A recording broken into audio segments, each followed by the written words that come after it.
Hello, and welcome to Go, my favorite sports team! Woo! We're here to give you the insight into Caitlyn Clark, her movements, her everyday life, everything she does, what she ate, what books she has still not turned into the library, everything possible, but not in a creepy way. Yeah. I'm Markiplier. And I'm Tyler. All right, there we are. Yes, we're both here. Okay, so I'm obviously not in this. Ignore the light going out like that. That you don't need to worry about that at all. That's fine. I don't have a car at the moment, and that's fine. Neither does Tyler. Yeah. I don't have a car, so if it wasn't clear, my car that I've had for about 8 years keeps breaking down, and it's terrible, and I hate it, and I can't wait to get rid of it. But I'm so lazy that I barely got it fixed, so it's not like I'm ever gonna get it done. Sad. How's you? I'm good. I just finished recording Chained Together.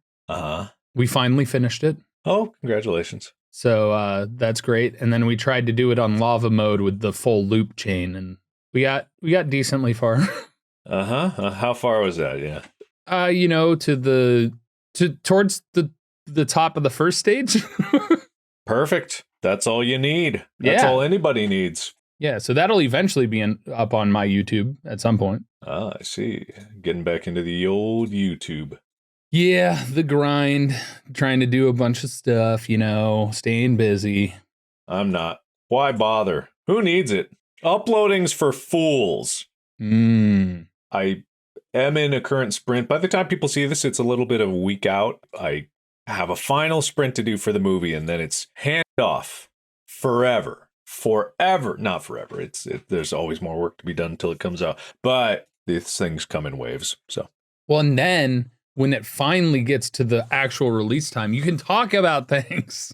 I can talk about things. Yeah, that would be nice. I mean, technically I can talk about things right now. I wanted to do more like teaser stuff of behind the scenes things, but I just didn't even know where to start. And I haven't even had a chance to go through all the behind the scenes that we got, because we did behind the scenes the whole time we were filming.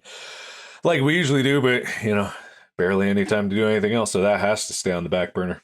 Yeah, you're just too busy finishing the actual movie that you just aren't able to do the thing. Yep, sadly. But it's okay. We'll get there. There's the focus button. All right, cool. Now I can just see your face instead of staring at myself. So the Caitlyn Clark news, because that's what we always start with now. Oh, there's Caitlyn Clark news. Yeah. So she made WNBA history yet again. Just yesterday against the Minnesota Lynx, she scored her 500th point on the season and became the fastest player in WNBA history to achieve 500 or more points and 200 or more assists, according to Stat Combo. Wow. That is, I don't have any context for that, but I'm going to assume that that's amazing. Yes, it's also the first ever rookie to do it. Now, there's an interesting thing going on right now where people are arguing that Angel Reese deserves Rookie of the Year over Caitlyn Clark. Who? Yes, Angel Reese, who's leading the WNBA in rebounds. But if you watch the games, she's shooting about 22%-ish from layup zone and getting her own rebound. Not to misjudge in the sense that she's getting her own rebound while other people are fighting for the rebounds. Sure. At what point is it stat patty? And also, Caitlyn Clark is literally breaking WNBA records for rookies and for overall players. Yeah. There's no debate that Caitlyn Clark is and should 100% be the Rookie of the Year and could potentially be in the MVP conversation for the WNBA. Yeah, there's no doubt about that for most sane people. But as we know, the people in charge of these decisions are rarely sane people. They often make decisions by random chance and communing with dark gods. So who's to say what could possibly be the truth? Yeah. So, Caitlyn Clark carved out a butter, brought so much more attention to the WNBA. Like, if you watch the games, it's pretty obvious in my opinion. It is pretty obvious. I don't know what the official criteria for Rookie of the Year are. Like, what are it's the supposed to be the best rookie, period. Well, that's what it's supposed to be. Well, all right, I'm saying, I don't know. You know, the fastest ever to reach 500 points and 200 plus assists, also is top 10 in every statistical category. But rebounds. And she's shooting from further out on average than all of the NBA players that shoot from far out, even Steph Curry. But rebound. She's also, Caitlyn Clark, I think, is like top 10, also top 10 in rebounds. Yeah. Yeah. That's hard to defend. That's the first rookie to get a triple-double. And she's been so close to triple-doubles, which is double digits in 3 statistical categories. Well, you know how it is when you are someone. She has the record for most assists in a single game at 19, period, in WNBA history.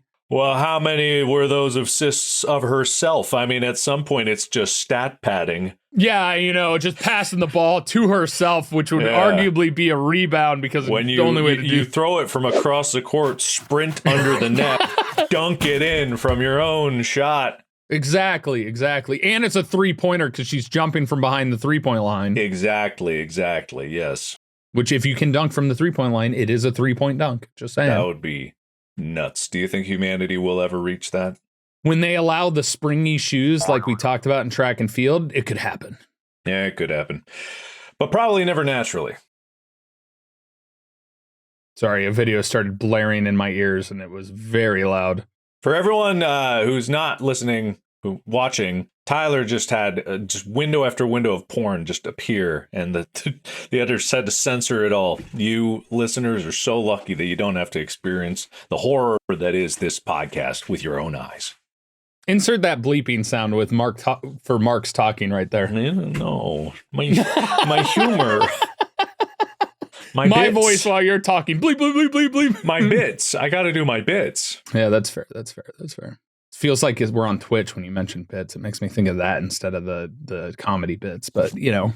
Anyway, do we get into the other controversies? We started out with the big Caitlyn Clark controversy of people arguing over Rookie of the Year when there really isn't an argument. But what other controversy is there? Oh, the Olympic ones.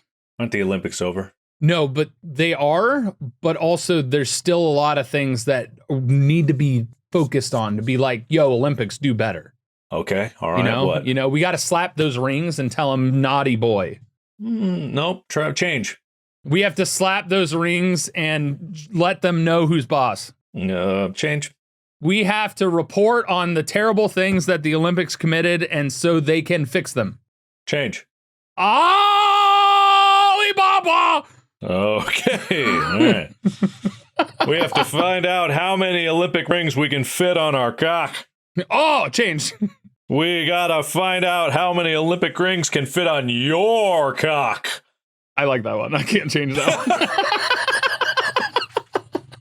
So, unless you have Jacuzzes, we're going to jump right into the controversy. I mean, do they deserve it? There was one that came at me for soccer, the soccer primer, so long ago. And they were like, why didn't you talk about this obscure rule that after they score a goal, they celebrate, and the team that scored has to have one player on the field, or else the other team can start play if they're all off the field and can just go and score a goal. And I'm like, most of the time they don't leave the field when they're celebrating. They're still in the, but all right. And then they mentioned some of the other stuff we got accused about a while ago on the soccer primer. Okay. I'm not seeing anything pertinent to current conversations, just things that are supplementary information, which I'm very grateful for.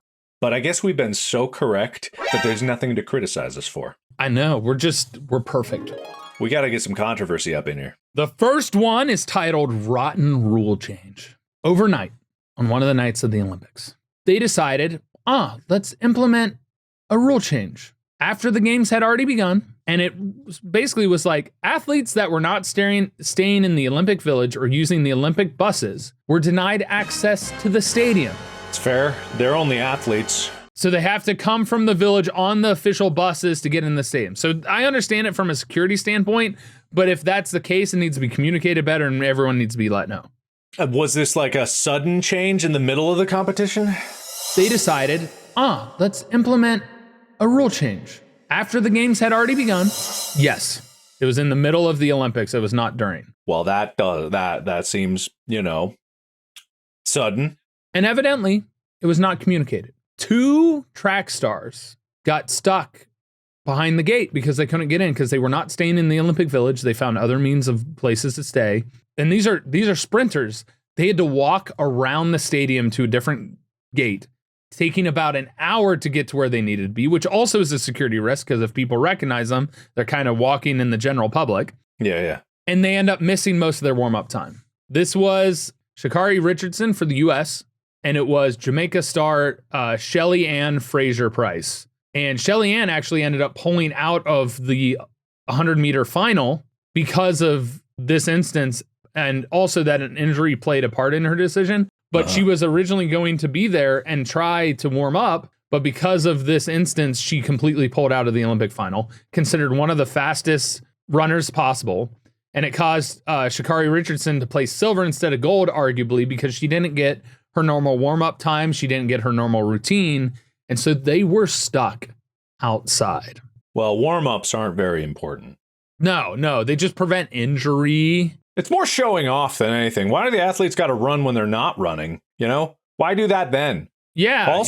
Also, I got to be efficient about my time whenever I'm doing my job of playing video games and editing. It's an hour to the other side of the stadium. Do some warm-ups. Yeah, just warm up. Touch your toes as you walk. I did track and field. I did a few walking warm-ups. Do the thing where you flutter your knee in and out and go undulate down the way. Really, that's the dumbest. I know it's very good for you, but do you know what exercise I'm talking about? Which one? Are you talking about the karaoke or something? It's the one. It's the one. You know, I don't even. It's like I can't do it. You know where you got your knee and you. You do the tees. We called them. How do you do that? Knee up, outs. Hold on. Are you talking about that one? Look how dumb he looks. Look at that one. This dumbass over there. What, is that accurate? Yeah, accurately dumb. All right, so yeah, that one. That is by far the silliest warm-up that anyone could do. So honestly, it saved her the embarrassment because I'm sure all the other Olympic athletes had to do that, and shame upon them in their houses. Yeah, you know, they had to do things. So this is a little bit of video of them being denied entrance here. I don't know why my hair is literally stabbing straight into my eyeballs. So this is literally the driver, and they're just not letting them in the gate, and she's talking to the people who drove them there or her team member. And this is Shelly Ann and Sha'Carri. You could see at the beginning sitting there next to the gate, like, you're really not gonna let us in? Or Sha'Carri. I bad with names. I feel bad. That doesn't make any sense at all. Yeah, these are two of the most famous athletes at the Olympics, and they're just denying them entry, and it's very obvious who they are. And it's just like they're in their uniforms for their country. They've got their credentials. Yeah. And if you think about it, the whole point of this security checkpoint is to protect the athletes and, you know, the rest of the people that are participating. It is more dangerous for the athletes to be on this side of the fence and not just let in. It's not just unfair. It's like it's all for a reason. But, yeah, well, it's also to prevent people from getting into the underbelly because that protects the general population from other things that could happen. So, it's a huge deal. And the fact that they changed this rule and those two athletes were never informed of it and showed up thinking they'd be allowed in is also a massive problem. Communication is one of the biggest things that can fix so many problems. I could also see it's kind of a failure on their team, like the U.S. team. For not passing along if they had gotten the information, yeah. Exactly, because obviously they or someone that they knew or on the team arranged their other housing, whether it was just like a house rental or an apartment rental or whatever, a hotel or something like that. There were accommodations made, and their U.S. team managers, anyone who's like the handlers that walk around and help people get wherever they need to be, they should have told those gals where they needed to go. That's a really, really horrible thing that happened. There was another thing that happened on the very first day at the Olympics. I mean, many things happened on the first day of the Olympics. But this was skateboarders Snoop take Dogg Paris. went into the sewers. Did Snoop Dogg go in this? I heard he wrestled an alligator. And how big was the alligator? I mean, immense, but we only recovered his head. Did you know that Flavor Flav also went down into the crypts and really put those corpses that were trying to rise during the Olympics, he put them to bed. He was full Constantine on those. That's where I met him, actually. Yeah? Yeah. Mm-hmm. Did he have his signature clock around his neck? Weirdly, no. Wow. What was there instead? His neck. What do you think? It's not like it was a hollow hole where his clock goes. It's his chest. Listen, I didn't know if the Crip people had come and got him or anything. He's flavorful. That's his name, Flavor Flav. It's just bones, man. Anyway. But no, this was Skateboarders Take Paris is the title, all right? Okay. So apparently the Canadian Olympic skateboarding team had their bus break down and had to travel the rest of the way to their event on their trusty skateboards through the streets of Paris, which, you know, they probably enjoyed, but also probably was not exactly like the most ideal situation to be in. And granted, buses break down. Stuff happens, you know? Like, you can't plan perfectly for everything, but you got to have backup plans. And so, as you see here, volume. God. Sorry. And so it also doesn't help that the down. audio on this video is just the most recycled garbage, 23 times re-recorded. This is terrible. Yeah, it is also really bad. But you can see they're skateboarding to get to where they need to go from the bus. Oh, good for them. Because Oh, good for them. Down. So it looks like it's kind of fun. So those sprinters had no excuses. They did their sport to the arena. Yeah, they sported, you know, they only have a better vehicle to get there-ish. But think about, they wore down their boards a little bit. You're right. They could have gotten injured by falling.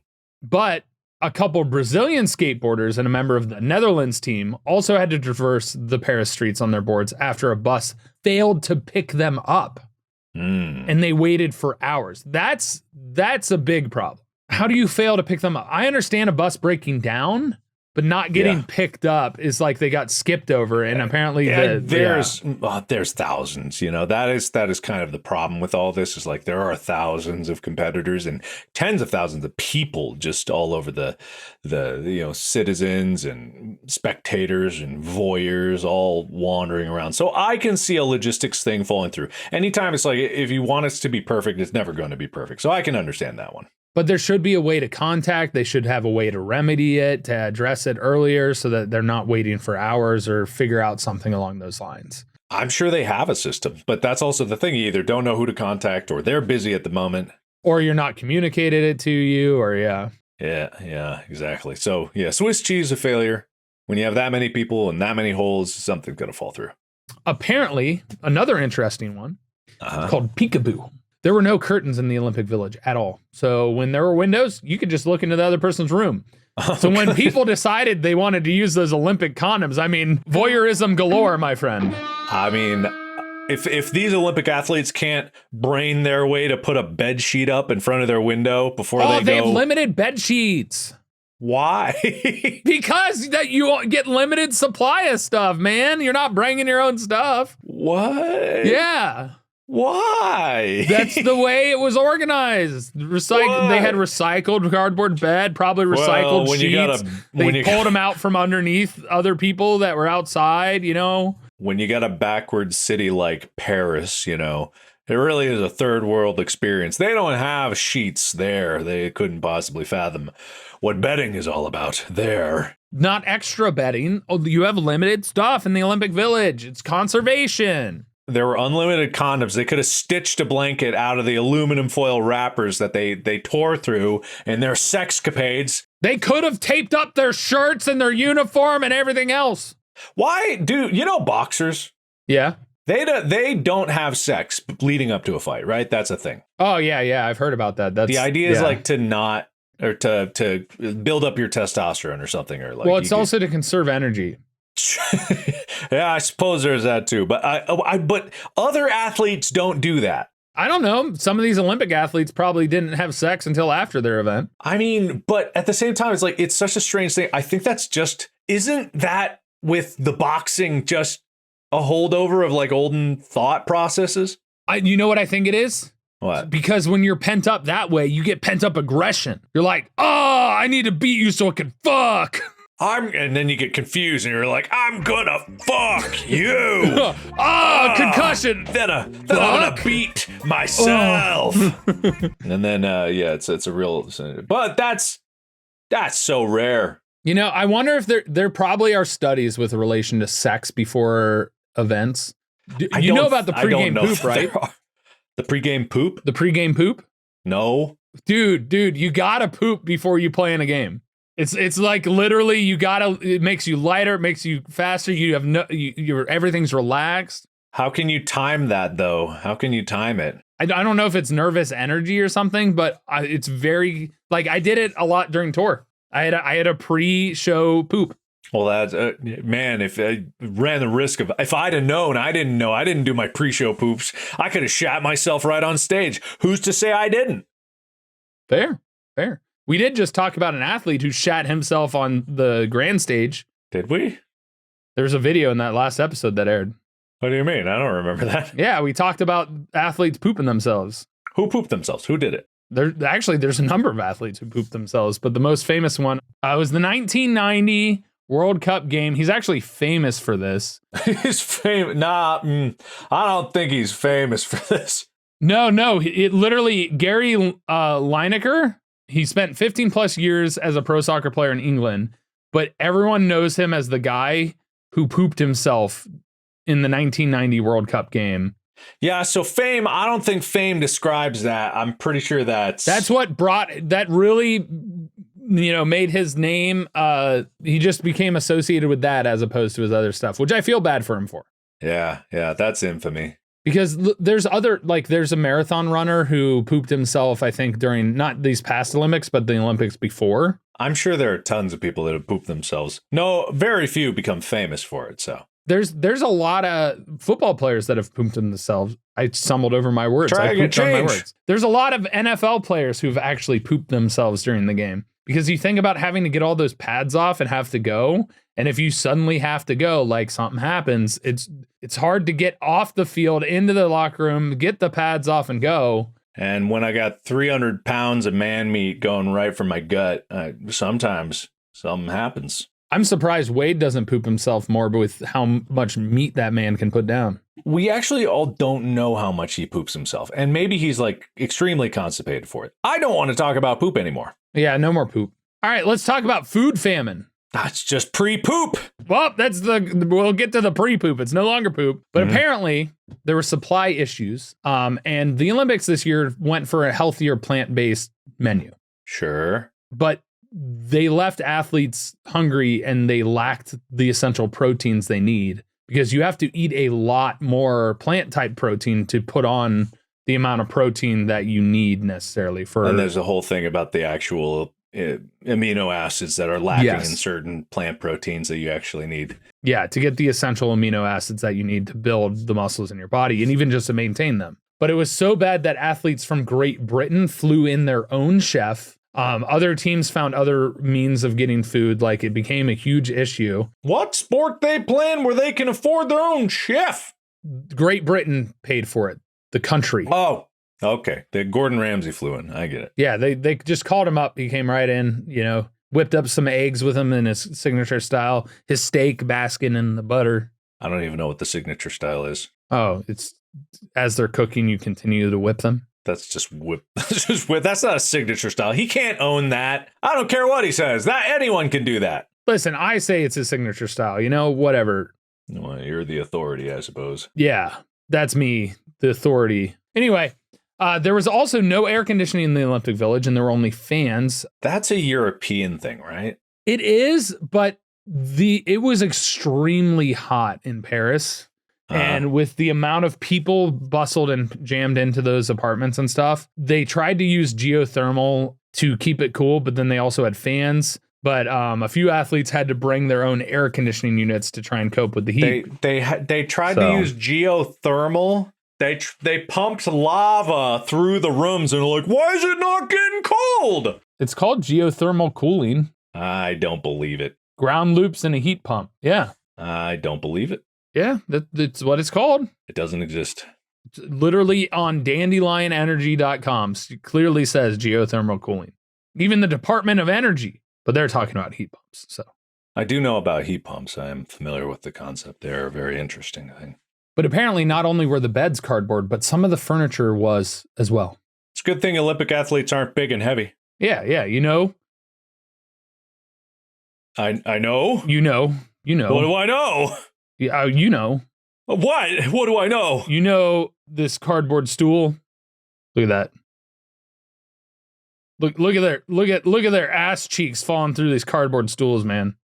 I don't see any ass cheeks. I got like 2 frames a second. What's with the skulls and floating in the foreground? I don't know. This is just the TikTok that I found. All right. Well, that is sad, but maybe they're not stools. Oh, I'm hearing you out. I'm hearing you out. Apartments need little nightstands and like little tables, end tables and stuff like that. If they don't hold up their weight, why do they think it's a stool? Because that was just a flimsy one wall thing. When I look at that, and if I fell on the first one, I wouldn't be like, these are shitty stools. I'd be like, oh, I'm an idiot. That's not a stool. And I would think that it was for putting drinks on or something like that. And then I'd look at it and go like, oh, that would never hold my weight. Nah, they're stools. You sit on the next one thinking it's stronger until... Did they say stool on them? I don't know. I don't think those were stools. I think you think they're end tables? I think that they were some kind of table, maybe, that you could put something on, because what a cheap way to get tables out to everybody. And I don't think that there's a Paris builder alive that would think, one wall of cardboard will hold them up. Especially them Americans. It's my French pirate. It's my French pirate. It was very bad. It was terrible. Well, the other thing is apparently a couple days after receiving their medals, some athletes reportedly had their medals rusting and discoloring. Olympic officials have said they will replace the rusty medals, but I have heard nothing of it occurring, actually. But apparently they weren't high enough quality to prevent the normal corrosion that it should expect from people's hands. It should have a coating on it. Which one? The gold ones? All of them. All of them? Yeah. Oh, my God. Well, that's dumb and bad and stupid. Yeah, so some of them had it happen within a day. People don't expect those to last, right? You get it at the event, then you just whoop right into the river. They're just like, here, let's you spent all that money in the river. Let's put the money back in the river. More money in the river so that it pollutes it now. I got the gold. I got the bronze. I got the third. It was off to the dueling tulip Olympics. Yes, we love the sen. Good old sens. Sens plural? Sens plural? It was a play on words for me in my head. Don't question it. What words? What's playing? It was supposed to be like Sans from Undertale. Anyway. you know. I tried. Okay, I tried. All right. I see. It's like the stool thing. In your head, your brain will go, this is a connection. And you got to look at it like, oh, wait, that's not a stool. You go like, that's not a connection.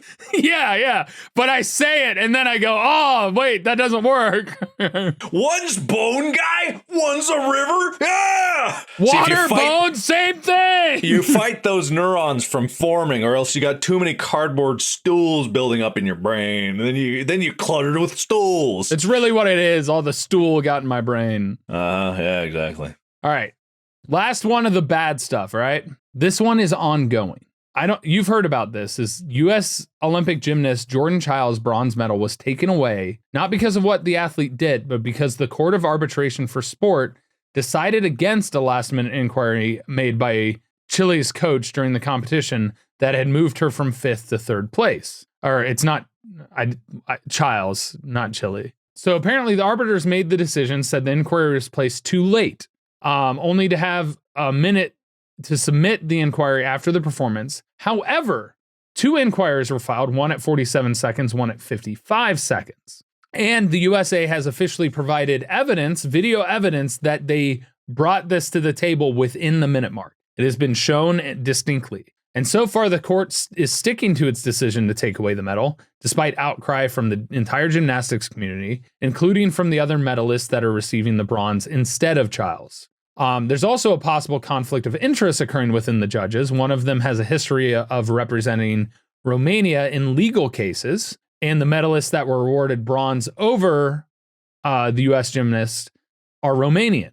Are they hurting for judges or something? You'd think that if a judge has something like that on their record where they have been biased before and they didn't write a big old letter that said, smooch, smooch, I'm sorry for all my bias. It's not necessarily biased. It's just that they had represented Romania in legal cases in the past. So it might be their job as a lawyer or something. Oh, okay. All right. But that's still like ties to the country, which everyone's going to have ties. They select a whole bunch of judges, right? For all different things. There's going to be ties to different countries, where they're from, all kinds of other things. And they have to have a background within the sport. So they might have bias because of where they come from, right? And while her official Olympic bronze medal may be disputed, another Flavor Flav cool thing, he stepped up and created a bronze medal clock for Chiles. And I'm going to show you this one. It's actually insane and probably worth more than the actual bronze medal. So look at this thing. Damn. Like, that's very nice. It's insanely sparkly. I don't know what it's inlay with. That's such a thing. I've always wanted to have a guy for everything. Like I want all this electrical. I wanted like an electrician guy that I can call always. I got freaking lights blinking in my room here. But who does he call? Who does he call? That's his clock guy.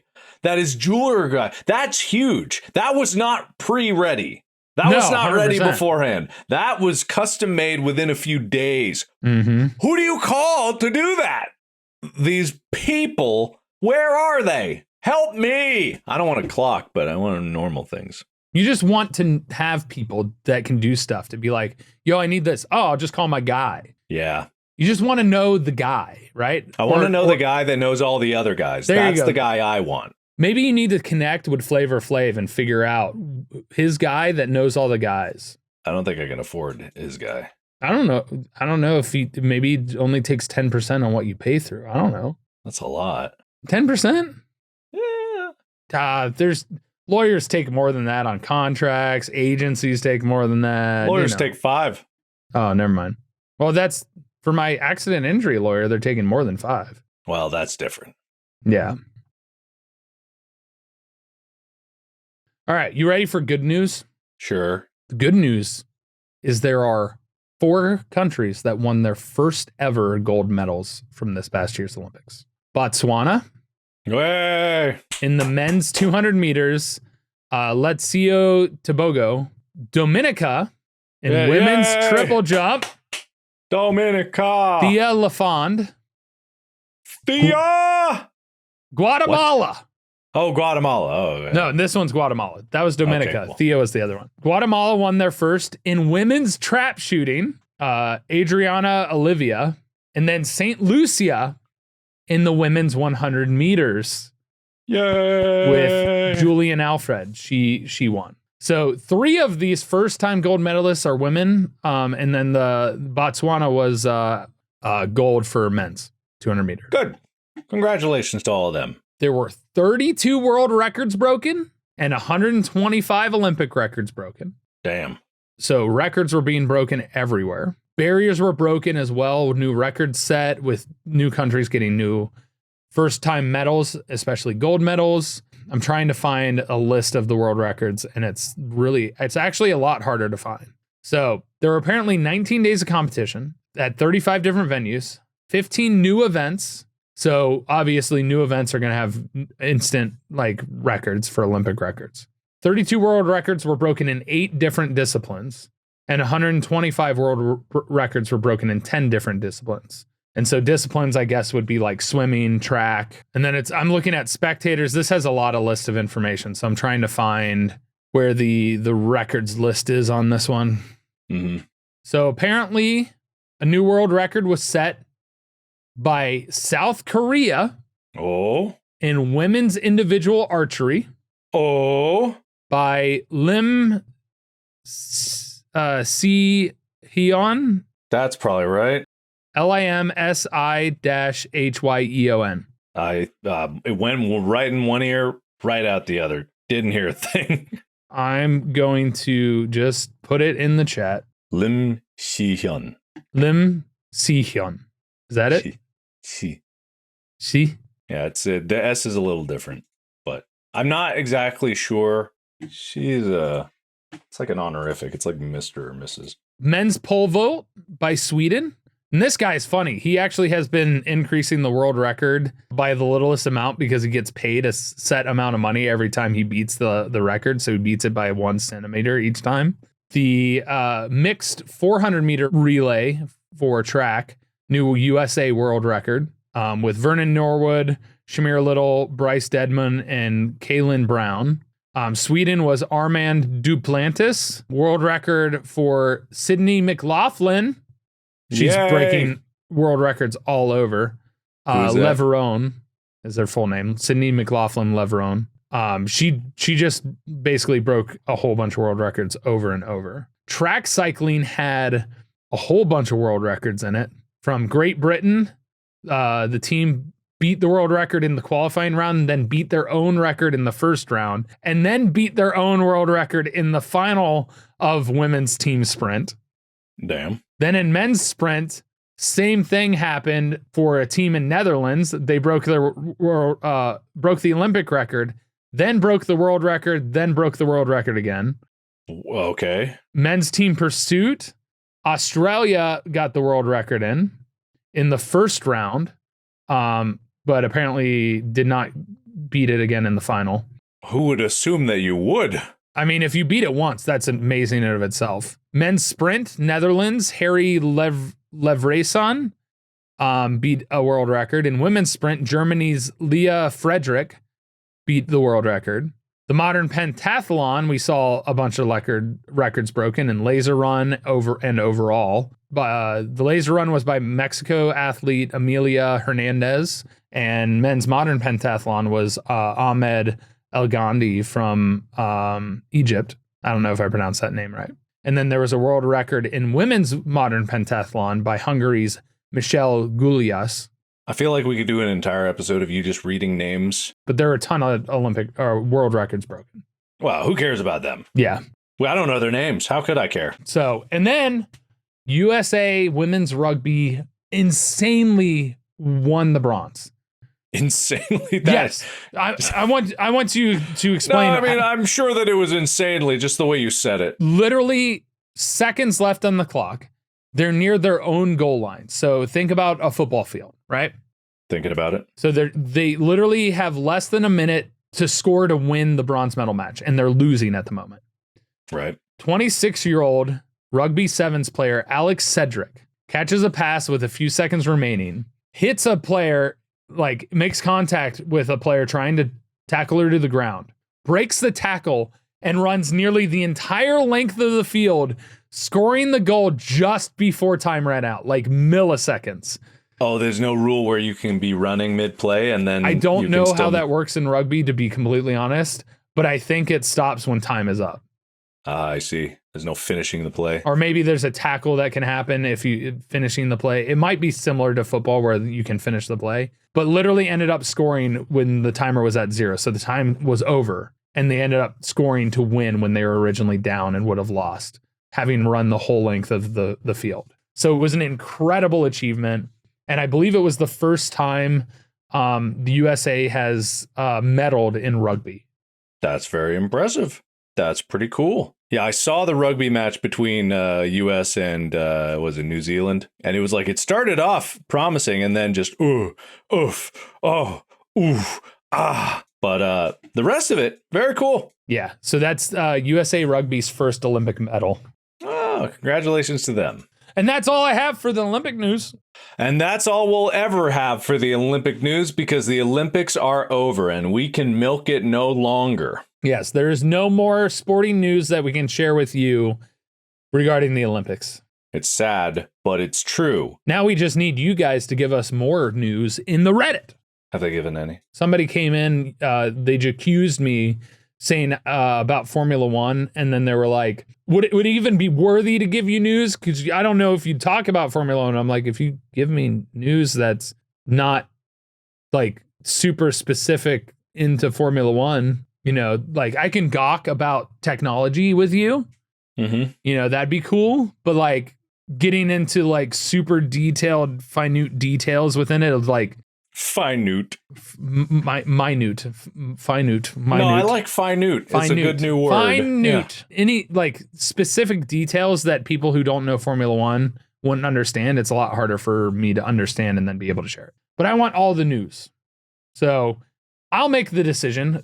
Flood the Reddit with news if you have it. Use the news flare, and maybe I'll talk about it, just like we do with the Jacuzzes. Maybe it'll happen. Maybe. I know somebody's been constantly accusing us of not talking about the fact that the Arizona Coyotes are no longer going to be a team in the NHL and they're relocating.